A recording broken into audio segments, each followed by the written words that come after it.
Bonjour et bienvenue dans cette deuxième leçon sur les variables. Dans cette vidéo, nous allons apprendre ce que c'est qu'une variable et comment les utiliser sous Free Pascal.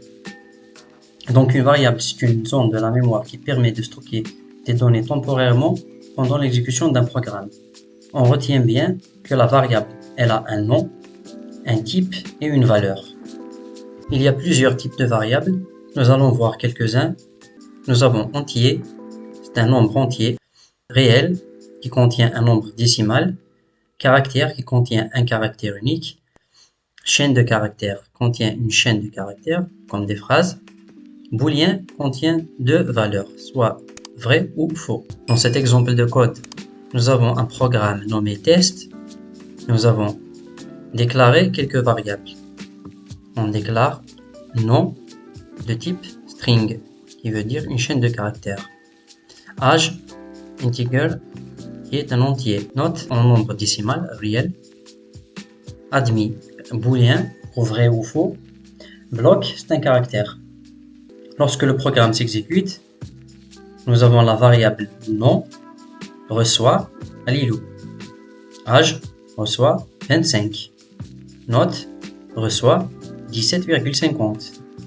Admis, reçoit la valeur true. Le bloc, c'est F. Donc on déclare les variables dans la partie var, ici, juste au-dessus du mot réservé programme. Ensuite, nous avons le nom de la variable, ici âge, c'est le nom. Ensuite, on déclare le type avec deux points. Integer veut dire entier. Donc l'âge, c'est le nom de la variable. Integer, c'est le type de la variable.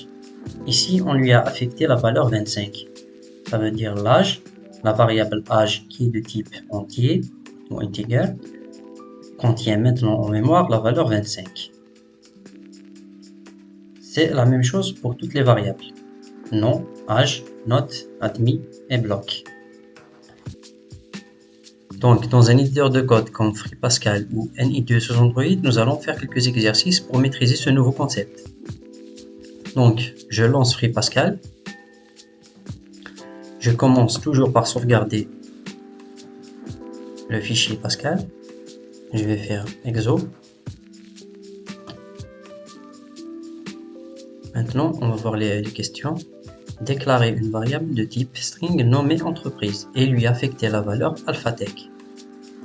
Donc, on commence, tous les programmes commencent par le mot réservé programme. On donne un nom au programme. On termine par un point virgule. Je vais déclarer la variable en utilisant le mot-clé var. Nous avons dit que la variable se nomme entreprise. Entreprise de type string, chaîne de caractères, point virgule. Je vais faire begin, pour commencer. Je mets le end avec un point pour terminer le programme. Donc la variable entreprise, j'écris la variable entreprise, reçoit, entre guillemets, attention, alphatech.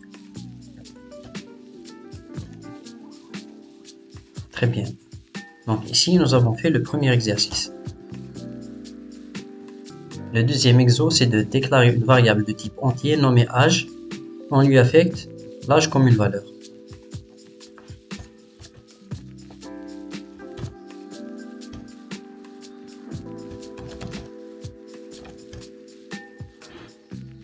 Donc je déclare la variable âge qui est de type integer. Maintenant âge reçoit l'âge sans guillemets.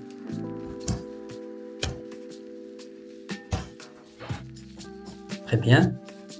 Déclarer une variable moyenne de type réel et affecter lui la valeur 19,56. Je repars vers la partie des variables. Je déclare moyenne. Je la mets de type réel.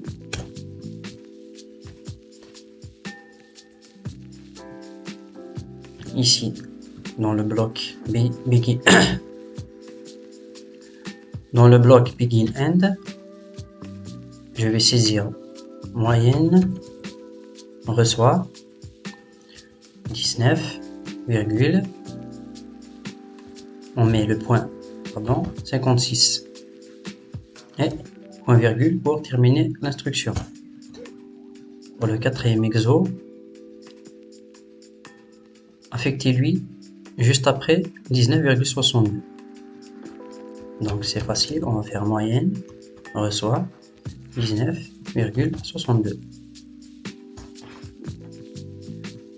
Affecter la valeur true à la variable admis. Donc on va d'abord déclarer la variable admis en booléen. Ici, on lui affecte la valeur true. Donc voilà pour ces quelques exercices. Comme on peut voir, c'est facile de déclarer une variable et de lui affecter une valeur. Si vous avez des questions, vous pouvez laisser des commentaires. N'oubliez pas de vous abonner et d'activer la cloche. Bien sûr, le support de cours sera dans la description. À bientôt sur la chaîne.